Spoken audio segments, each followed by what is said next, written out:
네, 저는 오늘 이제 여러분과 같이 봉독한 말씀을 가지고 32번째 하나님의 아들 예수 그리스도에 대해서 말씀을 나누고자 합니다. 하여튼 요한복음 지금 6장 30절부터 34절이 마가복음 32번째 설교를 제가 오늘 하고 있습니다. 미국에서 지금 BTS의 인기는 말로 다 형용할 수 없습니다. 왜냐면 이제 미국에서부터 그들이 출발을 했기 때문에 그렇습니다. 3일을 텐트를 치고 길거리에서 잠을 자면서 그 공연을 보기 위해서 청소년들이 모이고 있다고 합니다. 미국 전 지역을 투어하는데 어디에서나 이런 현상들이 일어나고 있다고 합니다. 그래서 왜 그럴까 그것을 분석을 했습니다. 그랬더니 이 가사가 청소년들의 마음을 굉장히 위로해주고 치유해주는 가사라고 합니다. 여러분들 들어보셨나요? 저는 이 얘기를 듣고 그 노래를 유튜브에 들어가서 좀 들어봤어요. 근데 도대체 무슨 말을 하는지 하나도 못 알아듣겠어요. 막 이게 비트를 넣어서 너무 빠르게 하고 이러니까 그 이해가 잘 안 돼요. 근데 미국 애들이 한국말도 잘 모르는데, 그리고 교포 애들이 집에서 한국말 쓰려면 더듬으면서 하는데 BTS가 하는 한국말은 다 따라해요. 정말 신기하죠. 네, 제가 눈으로 확인하고 왔으니까 아시죠? 그래요. 그러니까 여러분, 참 이렇게 누군가 나를 위로해주고 그 노래 한마디라도 그 가사 하나라도 내 마음에 위로가 된다면 사람들이 이렇게 모이고 또 그 노래에 주목을 하게 되는 것입니다. 이제 이 사람들이 이제는 쫓아다닐 사람이 없어졌습니다. 요한이 우리가 지난주에 말씀대로 죽지 않았습니까? 그러니까 이 사람들에게 이제 더 이상의 어떤 희망은 존재하지 않습니다. 그리고 정말 방황하고 있는데 그때 이제 예수님의 소문이 점점 더 빨리 확산이 되고 있습니다. 예수님 혼자 다니실 때는 육체를 입고 있기 때문에 시공의 제한을 많이 받으셨죠. 근데 잘 키운 12명의 제자가 이제 나가서 복음을 전하니까 이게 진짜 12배로 이제 확산이 되기 시작을 한 거죠. 그래서 수많은 사람들이 예수님을 쫓아오게 됩니다. 그런데 예수님도 사람인지라 배도 고프시고 너무 피곤하시고 그러셨어요. 그래서 이제 이렇게 슬슬 좀 한적한 곳에 가서 좀 쉬었다 오자. 원래 중동 지역에는 12시부터 2시까지는 점심 먹고 잠자는 시간이잖아요. 그러니까 우리도 좀 쉬자 그래요. 그런데 아무리 해도 쉴 수가 없으니까 예수님이 한 가지 방법을 생각해낸 게 배를 타고 이동을 하자. 그러면 이제 배에는 못 쫓아오니까 라고 생각을 했어요.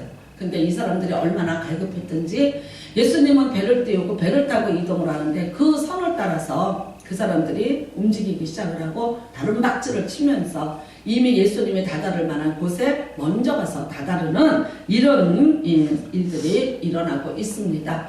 참 여러분, 수많은 사람들이 그래서 잠깐 쉬려고 해도 쉴 수가 없었고, 그리고 많은 사람들이 그인 줄 알고 모든 고을로부터 오늘 다른박질을 쳐서 와서 이제 어느 누구보다도 먼저 와서 앞에 앉아서 예수님을 보기를 원하고 있습니다.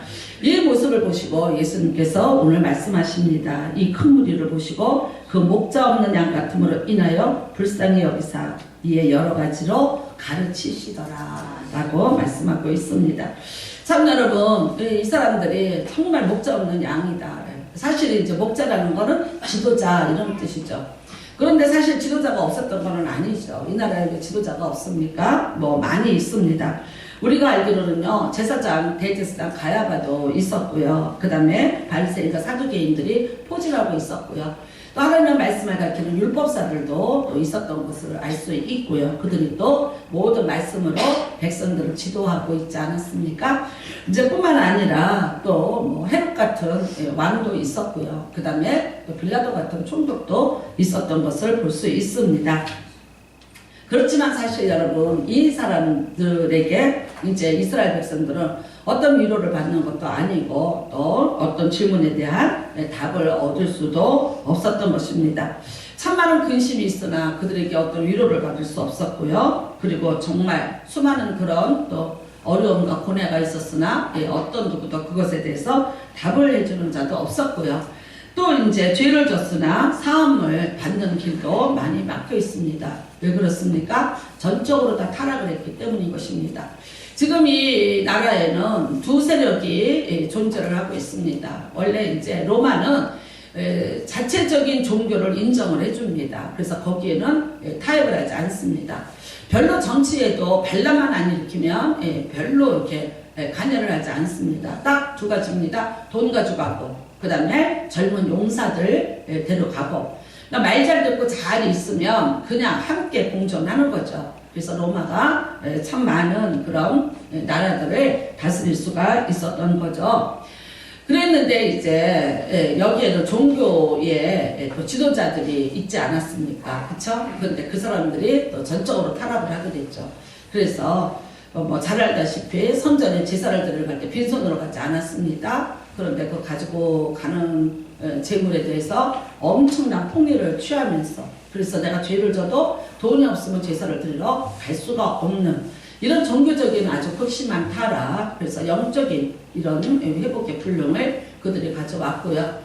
무엇보다도 또 이제 정치적으로도 세금을 수탈해 가죠. 우리가 성경에 보면 삭개오라든가 뭐 나태라든가 이런 사람들이 세리였다고. 근데 그 당시에 참기 같은 대우를 받을 수밖에 없었던 것은 그들이 민족의 혈세를 많이 걷어다가 로마에다 갖다 바치는 거죠. 자기 개인의 영화를 위해서 그런 거죠. 많이 갖다 바치면 많이 갖다 바칠수록 자기가 얻는 효과가 크니까, 그래서 그런 짓들을 하고 다녀서 우리가 삭개오 같은 경우 보면 사람들하고 같이 함께 할 수 없는 그런 지경까지 이르렀습니다. 여러분, 사실 지금 예수님 당시에도 이런 일들 때문에 이스라엘 백성들이 마음둘 곳이 없고 자기들의 영적인 문제, 육신의 문제를 해결해 줄 그런 목자를 잃어버리고 살고 있지만, 그러나 이스라엘의 역사를 우리가 전체적으로 보면 정말 언제 한 번이라도 왕다운 왕이 또 정말 지도자다운 지도자가 나와서 그렇게 했던 적은 별로 없습니다. 그래서 하나님도 말씀하시기에 그냥 다윗 한 사람만 얘기를 하시지 그 외에는, 그런데 다윗이라 해서 그렇게 꼭 본보기가 될 만한 사람도 아니었던 것을 볼 수 있습니다. 우리가 이렇게 성경을 보면 이제 족장 시대를 거치게 되죠. 그 다음에는요, 애굽에 내려가서 430년을 정말 목자 없는 양같이 그렇게 수탈을 당하고 노예로서 살게 됐습니다. 그러다 이제 한 목자인 모세가 나타나게 돼서 나오게 되죠. 극적으로 나오게 됐고, 그리고 40년을 광야에서 그래도 열심히 쫓아다니면서 잘 살았습니다. 그러고 난 다음에 이제 가나안 땅으로 들어갔는데 여호수아가 후계자를 세우지 않고 죽습니다. 그러면서 이런 강력한 어떤 신적 권위를 가진 이런 사람들은 여기서 끊어지게 됐죠. 그 후에 나타난 사람들이 사사들, 그래서 여러분이 사사기에 보면 한 13명의 사사들 이름이 나오는데 참 그들도 그렇습니다. 하나님이 이제 그들을 다 수탈당하고 뭐 미디안에게 또 특별히 블레셋에게, 그러니까 이 백성들을 구해주라고 어떤 초월적인 능력을 줘서 그들을 사용하여 주십니다. 그런데 보면 나중에 보면 타락을 하게 되고요. 오히려 백성들을 더 괴롭히는 그런 역할들을 했던 사사들을 우리가 또 보게 되는 거죠. 그래서 결국은 이제 우리에게 왕을 달라고 그렇게 강력하게 요구를 했습니다. 그래서 이제 왕이라는 그런 제도를 가지고, 그래서 이 사람들은 우리에게 왕만 있다면, 왕이 우리를 잘 이제 이끌어 간다면, 우리도 주변에 있는 나라들처럼 어떻게 안정적인 정치, 그리고 또 이렇게 군사적으로나 여러모로 경제적으로 우리가 잘 살 수 있을 것이라는 그런 생각을 가졌죠. 근데 아니죠. 하나님은 이미 그 왕이라는 사람들이 어떻게 이스라엘 백성 것을 도둑질하고 힘들게 할 것인지에 대해서 이미 사무엘상 8장에 다 이렇게 얘기를 해줍니다. 그리고 이제 선택해라 그랬죠. 그래도 어떻게 해요? 보이는 목자가 필요했습니다. 보이는 강력한 힘을 가진 목자가 있기를 바랬습니다. 그래서 그들이 왕을 선택을 했죠. 그런데 정말 어떻게 됐습니까? 그 왕들은 백성들을 그야말로 수탈했고, 그 다음에 징집했고, 그 다음에는요, 모든 노동력을 다 착취를 하게 됐고요. 그 다음에 그들이 농사지어서 살아가야 될 것들을 다 도로 빼앗는 그런 아주 악한 자들이 되어 있었습니다. 선한 목자가 되어서 그들에게 좋은 것을 줄 줄 알고 또 안전하게 보호해 줄 줄 알았는데 오히려 그렇지 못했던 걸 알 수 있죠. 여러분, 우리가 이제 그 왕정에서 보면 다윗 말고 솔로몬 때가 가장 풍성했습니다. 경제적으로. 그래서 은을 돌멩이 같이 갖고 놀았다고 얘기를 하지만 실질적으로 보면은요, 그때 정말 너무나도 피폐한 삶을 살게 되죠. 왜냐하면 자기 왕궁을 짓느냐고 13년, 하나님의 성전을 짓느냐고 7년, 그러니까 20년을 부역을 해야 됐습니다. 나라에. 그러면 이제 젊은 애가 오는 거예요. 20살쯤 돼서 부역을 하러 왔습니다. 몇 살에 집에 돌아가는 겁니까? 40에 돌아가는 거예요. 젊은 내 인생 다 저당 잡히는 거죠. 뭐 휴가를 어떻게 줬는지는 모르지만, 그런데 뭐 자녀를 생산할 수 있습니까? 정상적인 가정 생활을 할 수 있습니까? 인생의 기쁨이라는 게 뭐예요? 아무것도 누리지 못하고 살았어요. 왕은 은을 돌멩이같이 갖고 놀았는지를 모르지만 실질적으로 백성들은 이렇게 고향을 떠나서 부역으로 자기 인생을 다 지금같이 이렇게 뭐 나이를 많이 먹고 살 때면 또 모르겠어요. 근데 그때는 그러지 않았잖아요. 그쵸? 인생이 70이요, 뭐 강가라면 80이라는데 그게 왕정에서 잘 먹고 잘 사는 사람들 얘기지, 땅끝에서 노동하는 사람들이 그렇게 살 수 있었을까요? 그러니까 결국은 그것에 대한 불만이 이제 나라를 두 개로 나누게까지 하게 되지 않습니까? 우리가 이제 이 사람들이 목자야라고 생각을 했는데 결국은 계속해서 착취를 당했고요. 그 다음에는 결국은 이제 바벨론의 포로로 끌려가고 또 아수르에게 망하면서 남북이 하나도 왕정 제도가 그것마저도 무너지게 되고 진정한 목자가 없습니다. 뜨문뜨문 이제 선지자나 예언자가 나타나서 하나님의 말씀을 조금씩 이렇게 들려주는 것, 그거 외에는 어떤 소리도 들리지 않고 어떤 가르침도 없이 살았던 사람들이 사실은 이 사람들이지 않습니까? 바벨론의 포로로 끌려가서도 제사를 드릴 수 없었지만 말씀을 배울 수 있어서 회당장이라는 제도를 두고 했지만, 그러나 그거는 한 고을의 지도자이고 목자일 뿐이지 이스라엘이라는 나라 전체를 아우르는 그런 지도자는 없습니다. 우리가 천주교를 보면은 그 성경이 공동번역이라고 하는데 이 개신교보다 5개가 더 있습니다. 책이. 근데 거기 보면 마카비서라는 게 있습니다. 그게 뭐냐면 마카비라는 사람이 독립운동을 벌려서요, 이제 나라를 어떻게 해서든지 건져보겠다고 강력하게 쿠데타를 일으키고 이제 헬라와 전쟁을 하죠. 그렇지만 그것도 또 무참하게 꿈이 이루어지지 않고 있습니다. 그 이후로 400년 동안을 이스라엘 백성들은 목자가 없는 거죠. 지금 있는 목자들은 뭐야? 다 가짜고 도둑들입니다. 예, 이 사람들의 눈물을 닦아줄 사람 아무도 없고요. 이 사람들의 이 고통과 아픔에 대해서 관심을 기울여주는 자도 없습니다. 내 동족이든지 로마 사람이든지 누구든지 또 제사장이든지 아내든지 뭐 누구든지 이 어려운 시기에 각기 자기가 살기에 갈급한 거지 누구를 위해서 어떤 사람에게 이런 것은 지금 존재하지 않는 그런 것이 되었습니다. 그래서 이 사람들이 정말 요한이 나타나서 이렇게 말씀을 증거할 때 이 사람이 우리의 목자가 되었으면 좋겠다. 엘리야 같은 이런 강력한 파워를 가진 자가 나타났으니까 정말 우리나라에 다시 희망이 있지 않을까? 그리고 이를 통해서 하나님의 나라가 다시 회복이 되지 않을까? 다윗의 왕조가 다시 회복될 수 있지 않을까라는 일말의 기대감, 그것마저도 지금 부참이 다 잘려버린 상태죠. 그러니까 어떻게 해요? 방황하고 다니는 거죠. 여러분, 지금 이 예수님을 쫓아다니는 사람들 보면요, 여러 고을에서 나왔다고 합니다. 얼마나 답답하면, 얼마나 힘이 들면, 얼마나 곤고하면 그 예수님이라도 그 말씀을 더 들어야지 내가 살겠다고 예수님을 쫓아다니고 있습니다. 배로 이동을 하고 있는데 이거를 육로를 뛰어가면서 이동을 한다는 것이 쉬운 일이 아니잖아요. 죽을 힘을 다해서 지금 예수님을 찾아가는 것이고요. 그 다음에 또 그 예수를 통해서 어떻게 해서든지 내 인생에 어떤 해답을 얻어보고자 하는 이 사람들이 이렇게 몰려오고 있는 것입니다. 그렇습니다. 그래서 예수님은 말씀하십니다. 저 무리들이 정말 불쌍하다. 불쌍한데 물론 여러 가지 불쌍한 이유가 있습니다. 병든 것도 있고 뭐 여러 가지 아픈 것도 있고 뭐 여러 가지 또 무슨 뭐 상처도 있을 수 있고 여러 가지 문제가 인생사에 그때나 이때나 일반으로 똑같이 있겠지만, 그런데 그 어떤 것도 해결해 줄 수 있는, 그 어떤 것도 도울 수 없는 목자가 없는 것에 대해서 예수님께서 지금 탄식을 하고 있는 말씀인 것이죠. 그래서 여러 가지로 가르치더라. 예수님은 여러분, 우리가 요한복음에 보면 자기가 누구인지 자기 정체성에 대해서 말씀을 하십니다. 마치 우리가 출애굽기 3장 14절에 하나님은 나는 나다라고 말씀한 것 같이, 이게 이제 헬라어로 말하면 에고 에이미 그래요. 그래서 나는 나야. 근데 예수님이 자기 정체성을 말씀하시는 거죠.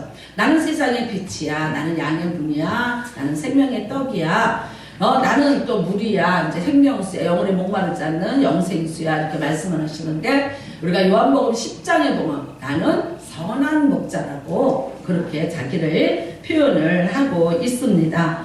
그러면서 거기에서 사꾼 목자가 있고, 즉 자기의 유익을 위한 목자가 있고, 그리고 선한 목자가 있다. 이것을 대비를 시켜 주십니다.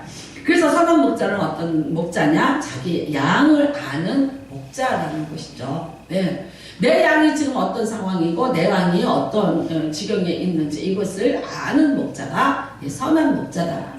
그 다음에는요, 그 양을 끝까지 지켜내는 목자가 이제 선한 목자인데, 어느 정도까지 지켜줘야 되냐? 자기 목숨까지 버릴 정도의 그런 열심을 가진 목자여야지 된다.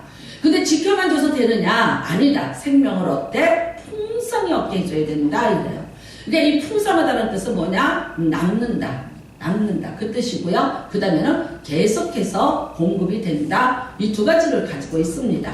근데 이 두 가지를 계속해서 충족시켜줄 목자여야지 선한 목자라는 거죠. 근데 예수님이 바로 내가 그 선한 목자라고 얘기를 합니다. 자, 이제 그 이스라엘에서는 양을 칩니다. 풀이 없습니다. 여러분 우리나라 같이 저 푸른 초원이 그림 같은 집을 짓고 택도 없는 소리입니다. 이스라엘에서 초원이라 그러면요, 양이 풀을 뜯어먹고 그 이제 똥을 배설했는데 거기에 씨앗이 다시 아주 발 틈에서 싹을 틔워갖고 자라죠. 그러니까 우리나라 어느 정도냐면요, 쌀이 빗자루 하던 아세요? 요만해요. 그러니까 요게 5개만 있으면 저 풀은 초원이 되는 거죠. 근데 이제 목자들은 이 아래에 있는 풀은 또 안 먹입니다. 왜냐면 이게 더럽고 이제 이게 또 오염이 되어서 병이 든다고 생각을 해요. 양들이 굉장히 취약하답니다. 아주 건강하고 힘세지를 못합니다. 그러니까 이 양들에게 깨끗한 풀을 먹이려면 어떻게 되냐? 산 꼭대기에 이슬을 먹고 자라나는 그런 것들을 뜯어먹여야 되죠. 그러니까 험산출령을 다니면서 그렇게 양을 먹이고 있습니다. 밤이 됩니다. 온도가 많이 내려가죠. 그러면 이제 목자는 근처에 있는 돌멩이를 다 주워 모아서 이렇게 울타리를 만듭니다. 그리고 그 안으로 양을 다 집어넣게 되는 거죠. 그리고 이제 낮에는 영상 50도까지, 근데 이게 밤에는 거의 0도까지 떨어지게 되죠. 그러면 여러분이 목자가 어떻게 되느냐? 문지기가 되는 거예요. 문에를 기대요. 문에를 기대고 발을 이렇게 세워서, 말하자면 그 돌담에 자기가 문이 되어서 있는 거죠. 그래서 이 안에다가 이제 품습니다. 금방 난 새끼. 온도가 떨어지면 안 되니까. 그 다음에 이제 병든 새끼. 그래서 가슴에다가 품고 자면서 옆에다가는 돌을 이만큼 쌓아놓고 있습니다. 저는 직접 이스라엘에 가서 그 유대강야에서 그 목동들이, 베두인족들이 사는 데 가서 이것을 같이 한번 체험을 해봤습니다. 또 돌멩이들을 이렇게, 그게 이제 말하자면 다윗이 갖고 있던 물맷돌 같은 그런 개념인데, 이거는 커요. 이런 돌멩이를 놓고 있고, 사나운 이제 짐승들이 오면은 그것을 던져서 내쫓으면서 보호를 해줍니다. 이 목동들은요, 대부분 계약직이라고 그러더라고요. 그래서 주인에게 양을 몇 마리 받으면 내가 얼마큼 잘 먹여서 잘 키워서 새끼를 받아내야지. 근데 그 새끼가 누구게 되는 거야? 이제 자기의 일할 싹시 되는 거더라고요. 그래서 그렇게 키우는 것을 봤습니다. 사실 우리가 여러분 구약에서 예수님을 예표하는 사람이 다윗이죠. 근데 다윗이 이런 얘기를 합니다. 골리앗 앞에 갔을 때 그 사울에게 내가 어렸을 때부터 사자도 찍고 내가 곰도 찍고 내가 싸움을 했다라는 얘기를 하죠. 사실 여러분 8째예요. 8째인데 너 가서 저 들판에 가서 양 쳐라 그랬어요. 양은 누가 치는 거예요? 큰 사람들이 가서 치는 거죠.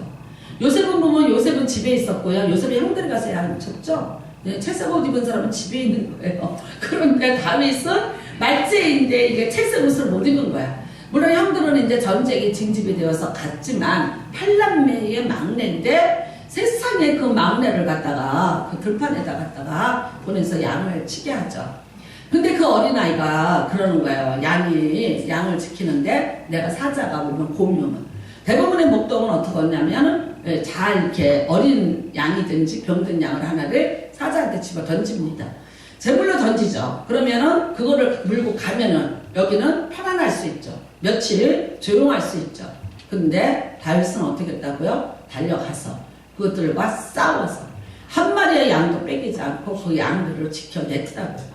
그게 뭡니까? 아버지의 마음이었죠. 네, 그래서 여러분 정말 예수 그리스도를 예표하는 그가 그렇게 양들을 지켜낸 선한 목동으로서 훈련을 받았던 것을 우리가 볼 수 있습니다. 여러분과 제가 이렇게 인생에 누가 나의 목자가 되어줄 것인가. 어렸을 때는 물론 부모님들이 그러셨거든요. 또 이제 인생을 살면서 여러 사람과의 관계를 맺으면서 우리가 살아가게 되는데 정말 나에게 생명까지 내어줄 목자는 예수 그리스도 한 분이신 것을 믿으시기를 주님의 이름으로 축복합니다. 이 야곱의 라반이 정말 자기에게 목자인 줄 알았죠. 그렇죠? 왜냐하면 형의 그 낯을 피해서 도망을 갈 때 그래도 라반의 외삼촌이 있어서 갔습니다. 갔더니 뭐 일거리도 주고 집도 주고 심지어 딸까지 주면서 그래서 내 목자인 줄 알았죠. 그랬는데 세월이 지나가면서 보니까 목자예요? 아니에요. 내 거를 착취하는 그런 사람이었어요. 월급을 10번을 깎았다 그래요. 여러분 더 주지는 못하는데 10번을 깎았다는 것이 이게 뭡니까? 완전히 노동력 착취였죠. 제가 왜 10번을 깎았을까? 언제 깎았을까? 가만히 생각해보면 성경에는 없는데 이랬을 것 같아. 애 하나 낳을 때마다 깎은 거야. 왜? 저거 하나 낳았으니까 더 먹는다. 그러니까 그거를 아까우니까 월급을 깎아. 그러면서 10번을 깎았는데 애 10명 낳을 때까지 그랬잖아요. 근데 11번째를 낳았어. 요셉을요. 이제 화딱지 나는 거야. 야곱이 가만히 생각해보니까 11번째 월급이 깎일 때가 됐어요. 그러니까 이때라 구원받을 때가 이때라. 그때서야 비로소 야곱이 무슨 생각합니까? 내가 언제 내 집을 세울 수 있을까? 내가 왜 여기서 이렇게 착취를 당해야 될까? 내가 목자인 줄 알았어요. 내가 의탁하고 살아가는 세상에서 유일한 사람인 줄 알고 나의 피난처인 줄 알았는데 내가 이 세월을 지나는 동안을 보니까 나한테 남아있는 게 아무것도 없는 거야. 내가 여기서 20년을 살았는데 남은 것이 없어요. 남은 것은요, 쪼글쪼글한 새끼들 있는 거고 그냥 부인들 그 외에 나에게 어떤 재산이라는 것은 하나도 남아있지 않은 상태. 점점 깎이면서 점점 악화돼가면서 점점 관계가 나빠져 가면서 그러니까 드디어 야곱이 깨닫게 되죠. 내가 하나님에게로 돌아가야 되겠다라고 생각을 합니다. 그래서 여러분 내가 이제 아버지 앞으로 돌아가겠다. 하나님을 그가 기억해야 되게 되는 거죠. 그랬더니 어떻게 하십니까? 하나님이 목자가 되어주시는 거예요. 그러니까 잃어버렸던 거 다시 찾게 만드시고요. 그 신풍나무가지 사건이 여러분 얼마나 웃기는 얘기입니까? 그 당시에 그냥 목동들이 하는 그게 미신이에요. 미신. 그런데 우리는 아유 하나님이 그런데 그런 뭐 미신에 하나님은요 우리가 알아듣기 쉬운 언어로 우리에게 다가오셨어요. 우리가 이렇게 있는 우리 삶 속에서 늘 이렇게 있는 것을 그거를 갖다가 별거 아닌 것을 특별한 일로 만드시면서 사람들을 설득을 하셨죠. 야곱도 여러분 그냥 설득하면 들었겠어요? 근데 신풍나무같이 해서 한번 해봐. 이제 그리고 양들을 그 앞에서 새끼를 베게 해. 그런데 얼룩이는 다 어떻게 되더라? 내 것이 되더라. 여러분 라반의 아들이에요. 어떻게 하냐면요. 얼룩이는 내 것이 되겠습니다. 그랬더니 얼룩이가 될 수 있는 유전자를 가진 양들은 3일길을 밤새 이동을 시켜갖고 다른 곳에 숨겨놔요. 야곱이 아침에 눈을 떴어요. 얼룩이가 없는 거예요. 전배기도 없고 검은 것도 없는 거예요. 꽝. 끝났습니다. 흰 거는 다 당신 것이 되고 전배기는 내 것이 되겠다 그랬는데 전배기를 만들 수 있는 유전자를 가진 게 한 마리도 없어요. 밤새도록 3일길을 갔으니까 3일 전에 이미 아버지는 아들한테 말했고 아들은 양을 열심히 옮겨놨어요. 인생이 끝난 줄 알았어요. 그런데 어떻게 합니까? 하나님이 다시 만들어 주셨습니다. 여러분과 저의 인생에 내 힘으로 노력하시고 내가 애써서 사시는 거 중요합니다. 그렇지만 진짜 내 삶에 필요한 것을 나를 위해서 준비해 주는 분은 하나님이신 것을 믿으시기를 바랍니다. 선한 목자는요, 아까도 말씀드렸지만 먹일 줄을 알아야 됩니다. 아까도 보십시오. 내 목소리를 듣고 왔어요. 왔는데 그냥 보내나요? 아니요. 먹이를 주지 않습니까? 목자가 부르는 이유는 그겁니다. 너 먹을 때 됐어. 먹어야 돼. 그냥 그렇게 뛰놀고 거기는 풀값도 아니라 정말 좋은 영양을 공급해 주면서 너희들이 잘 커야 돼. 그러니까 목자가 부르는 거죠. 여러분, 우리가 이렇게 하나님 앞에 예배를 드리러 오면 글쎄 여러분 어떤 마음으로 오세요? 하나님이 나를 왜 부르셨어? 여러분, 내 이름을 기념하는 그곳에 내가 강림하여 너희에게 복을 주리라. 오늘 하나님 앞에 와서 예배를 드리면 하나님이 주시는 은혜와 하나님이 주신다는 그 복을 내가 받는다고 생각하면 그래서 주일날 왜 안 올까요? 나는 묻고 싶어요. 뭐 때문에 어째요? 뭐 때문에 어째요? 아니요. 여러분, 정말 내 목자가 되어서 누구에게도 뺏기지 않는 하나님만이 주실 수 있는 특별한 복을 내가 오늘 받는 날이라면 이러겠냐고. 그렇지 않습니까? 줄을 서서라도 네, 줄을 서서라도 그 어떤 교회에서 서울에 마포구에 있는 교회예요. 노인들 무료 급식을 하겠습니다. 그랬대요. 마포구만 생각을 했답니다. 그리고 시작을 한 거예요. 근데 지금요 고민하고 계세요. 없앨 수도 없고 할 수도 없고. 왠지 아세요? 인천에서부터 오신대. 인천, 부천, 송도 어디에서 다 오신대요. 그러니까 어떻게 전철이 닿는 곳이라면 어떻게 소문을 듣고 다 오신다. 그래서 마포구가 아니라 이 인원이 너무 많은 거예요. 그래서 교회가 이제는요 이게 버거울 정도의 문제가 됐다는 거예요. 여러분, 함께 양식을 해결해 주기 위해서도 새벽부터 와서 줄을 서야 돼요. 종로 상가에 가시면 탁골공원이 있는데 네, 그 배차를 이제 기다리고 밥을 먹기 위해서 이 추운 날씨에도 정말 수많은 사람들이 줄을 서서 그 밥이 끊어지지 않게 하기 위해서 그렇게 서 있다는 것을 우리가 봅니다. 하나님이 여러분의 인생에 진짜 목자가 되어주시고 여러분이 필요한 것을 공급해 주시고 여러분을 지켜주시는 분이라면 여러분, 그 하나님을 여러분이 다시 찾으시는 은혜가 임하시기를 주님의 이름으로 축복합니다. 에스겔서 34장 8절에 보면요, 주 여호와의 말씀에 내가 나의 삶을 두고 맹세하느라 내 양의 무리가 노략거리가 되고 모든 짐승의 밥이 된 것은 목자가 없습니다. 여러분, 진정한 목자가 없어서요.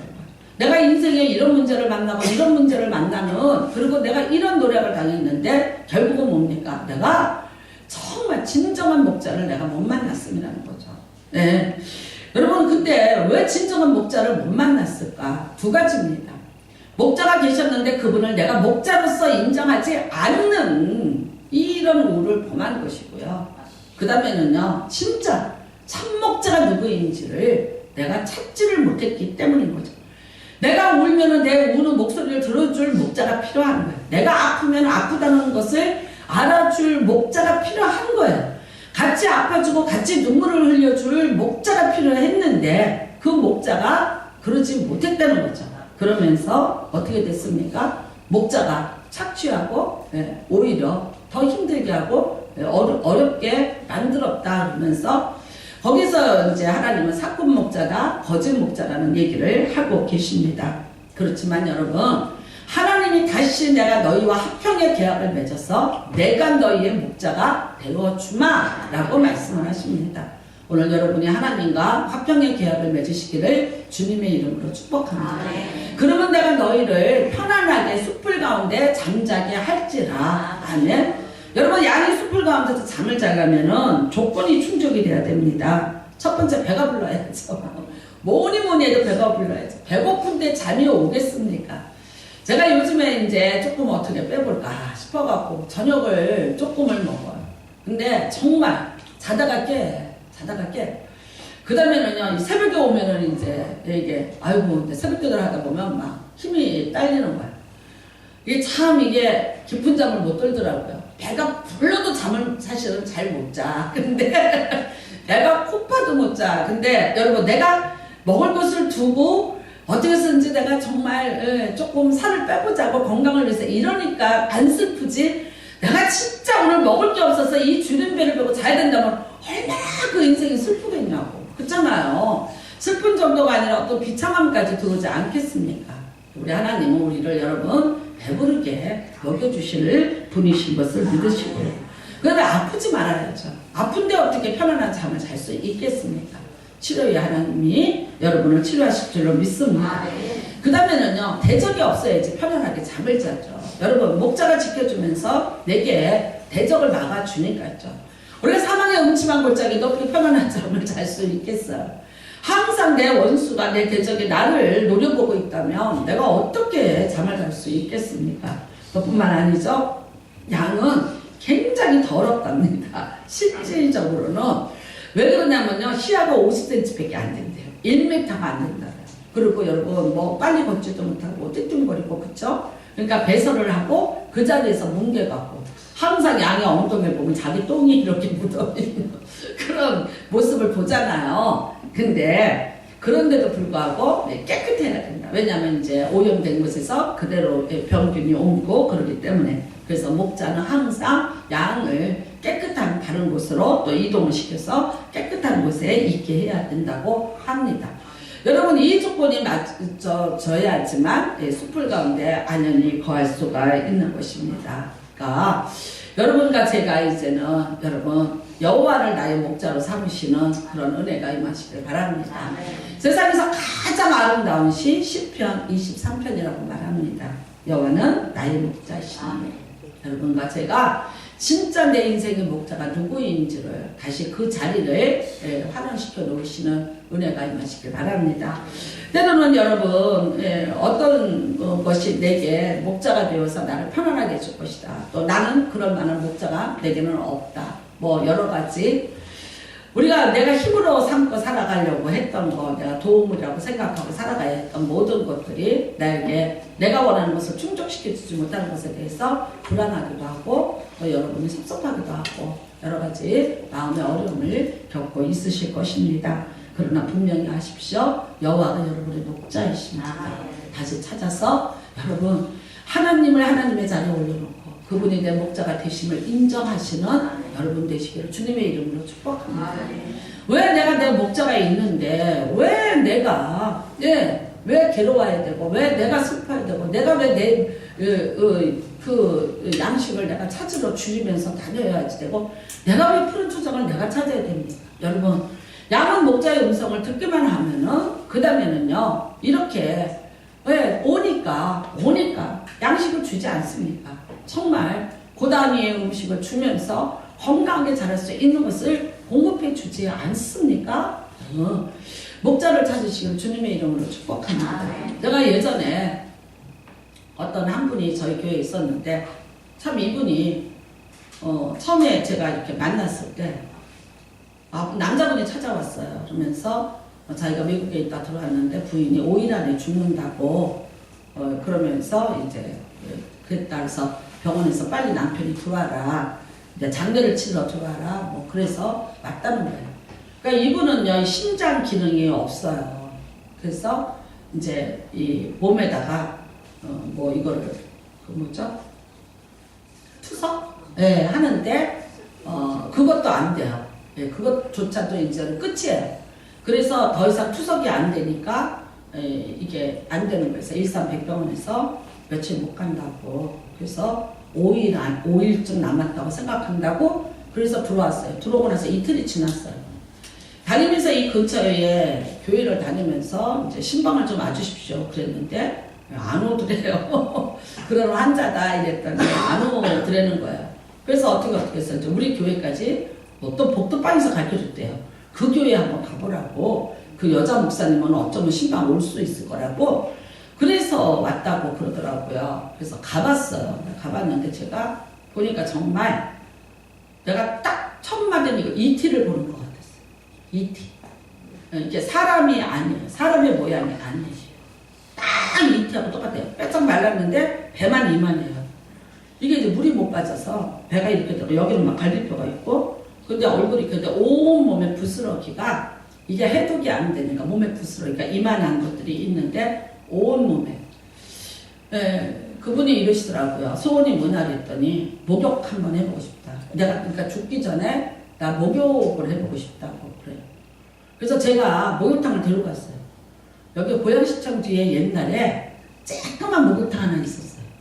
그리고 새벽에 가면 이제 사람이 없잖아요. 그래서 새벽에 데리고 목욕탕을 갔는데 누가 보면 어떡해요. 그래서 큰 수건을 제가 준비를 해가지고 가서 몸을 다 싸갖고 데리고 들어가서 그 수건을 싼 채로 물을 뿌려가면서 이제 이렇게 목욕을 시켜서 그래갖고 데리고 나온 적이 있어요. 눈가에까지 물이 찼어요. 여기까지. 눈 이 꺼풀이가 물이 차갖고 이게 이렇게 내려앉아요.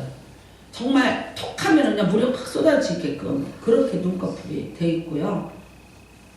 상상을 초월해. 저도 사실 무서웠어요. 근데 어떻게 해요? 일단 금요 철야에 싣고 왔어요. 그 환자를.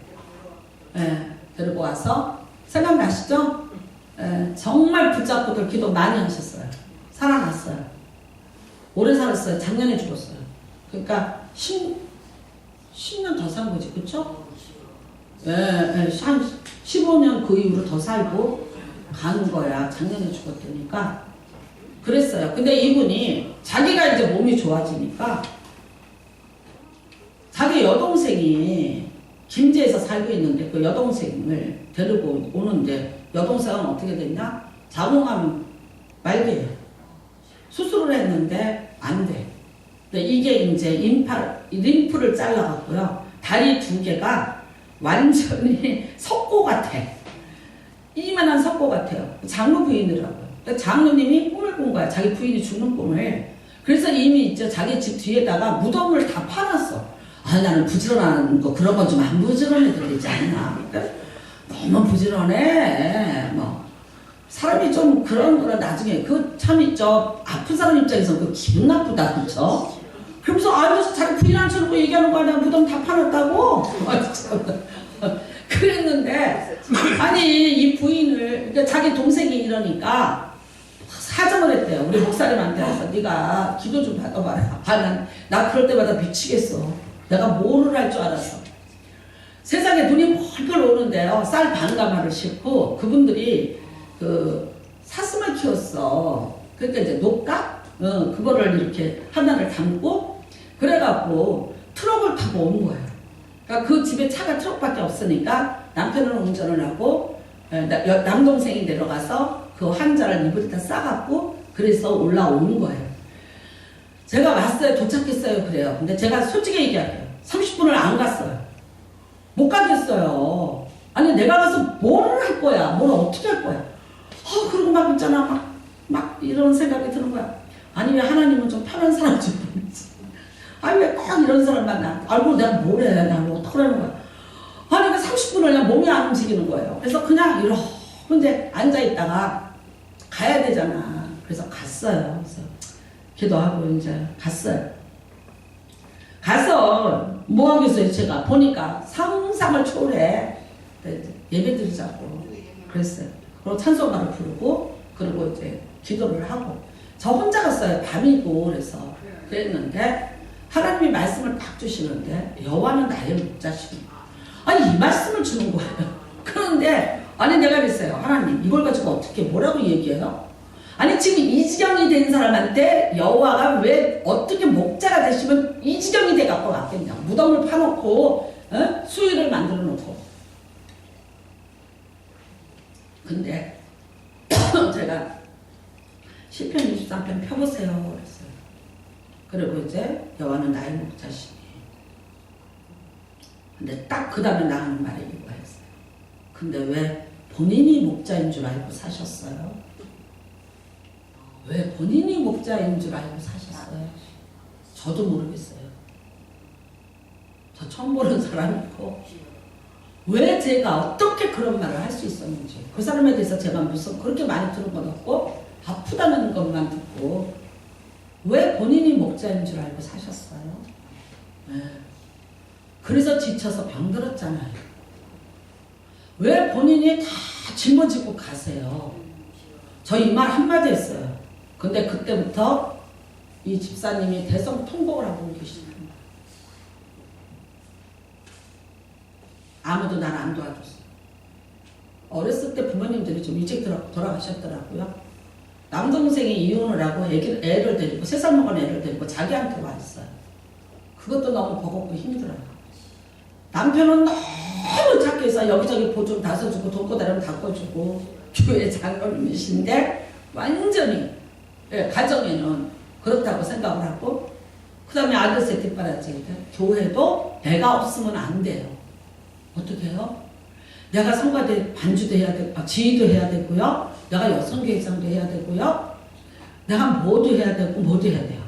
그 다음에는요 또 그랬더니 사슴을 키워요.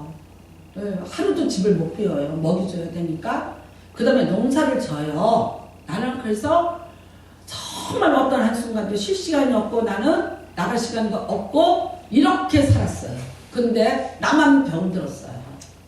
나는 그래서 억울해요. 그러고 발을 뻗고 울기를 시작하는데 기가 막힙니다. 근데 남편은요 어떤 거는 왜 본인이 목자가 돼서 사세, 그랬더니 남편이 갑자기 이랬어.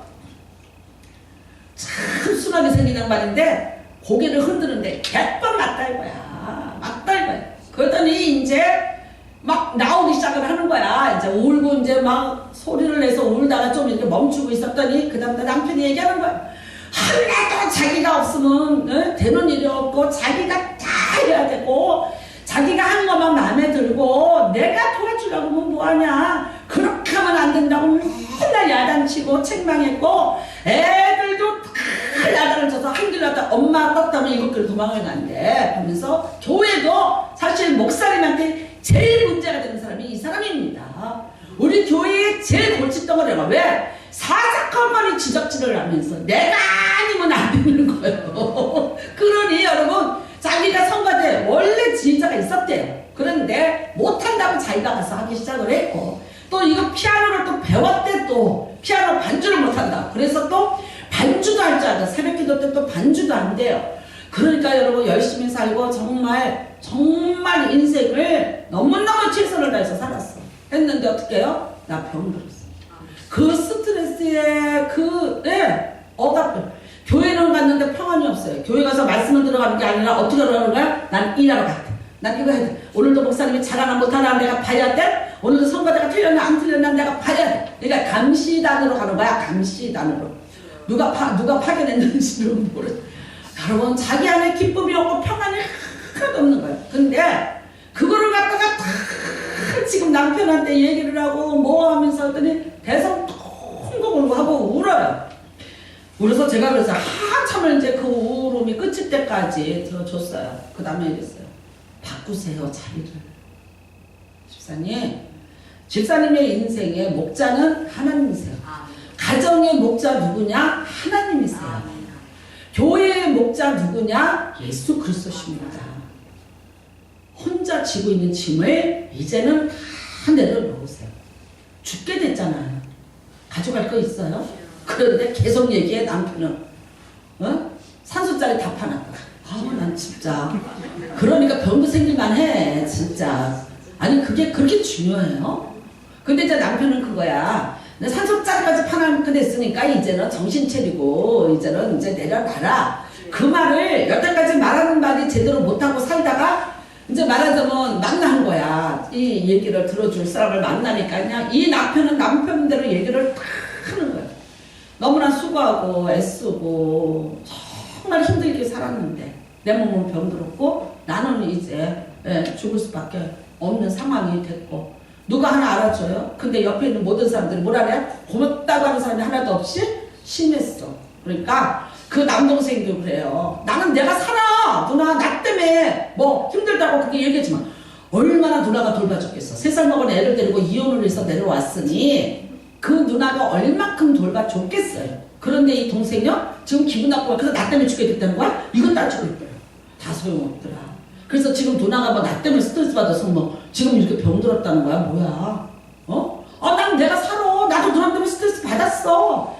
내가 일할 때 쫓아주면 다니지 마. 그래서 내가 뭐 사슴을 죽였어? 다야? 다. 야, 여러분, 내가 그때 깨달은 건 뭔지 아세요? 인간은 음란이 하나도 없느니라. 음란이 하나도 없느니라. 야, 그 상황에서 고맙다고 인사하는 사람 아무도 없고, 모든, 그렇게 고통받았는데, 그 모든 것에 대한 힐문과, 그 다음에, 채찍을, 아픈 자에게 채찍을, 그래서 내가 이제 장로님 보고 그만하세요. 그랬어요. 그만하세요, 장로님. 그리고 기도하시라고. 기도할 테니까 같이 기도하자고. 그러면서 이제 기도를 해드리고 왔어요. 그분은 재작년에 돌아가셨어요. 그러니까 또 18년 살았나? 한 10년, 15년? 16년 살았겠다. 죽고 그 다음에 이제 했다니까 나이 다 살고 죽었어요. 나랑 비슷한 나이니까.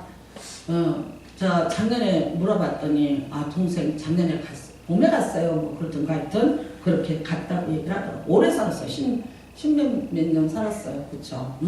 그래서 살았어. 그러니까 여러분 바꿔야죠. 우리 바꿔야지. 그쵸? 네, 바꿉시다. 우리 목자를 이 시간에 이제 여러분이 주님으로 바꿔놓으세요. 혼자 힘들고 어려우셨죠? 아니요. 내려놓으세요.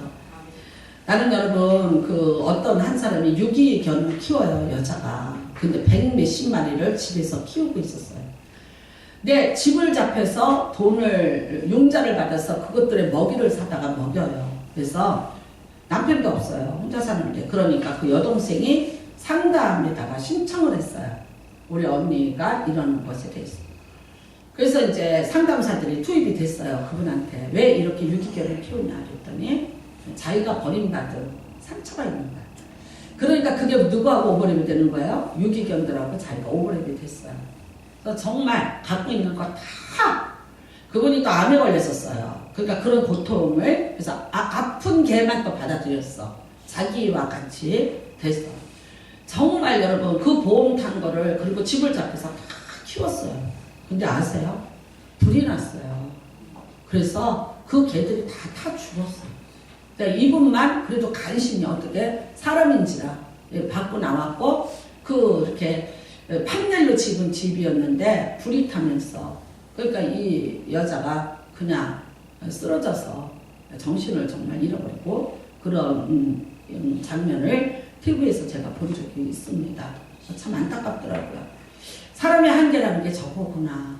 내 모든 것을 다 줄지라도 지켜줄 수 없고 끝까지 사랑할 수 없고 끝까지 공급할 수 없는 거기까지가 사람의 한계입니다. 여러분, 여러분의 인생에 누구에게 목자가 되어주려고 해도 다 되든가요? 원하시는 대로 됐어요? 내가 내 무슨 주변에 있는 사람에게 내 자식에게 누구에게 항상 우리 한국의 부모님들은 미안한 마음 갖고 살고 있으시잖아요. 그쵸? 여러분이 남편이 목자인 줄 알았는데 진짜 다 그렇게 목자가 되어서 여러분의 쓸 것을 다 공급해 주셨다면 다행이지만 그래도 우리의 목마름은 계속해서 있었습니다. 오늘 원합니다. 여러분의 인생의 목자는 예수 그리스도시입니다. 그분은 선한 목자라서 여러분을 지켜주시고 생명까지도 내어주시는 분인데 무엇을 아까워서 주지 않으시겠습니까? 이제 그분을 다시 여러분의 목자로 삼으시기를 주님의 이름으로 축복합니다.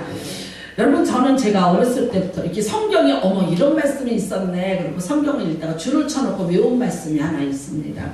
에레미야 22장 21절인데 내가 어렸을 때부터 내 목소리를 청종하지 아니함이 내 습관이라.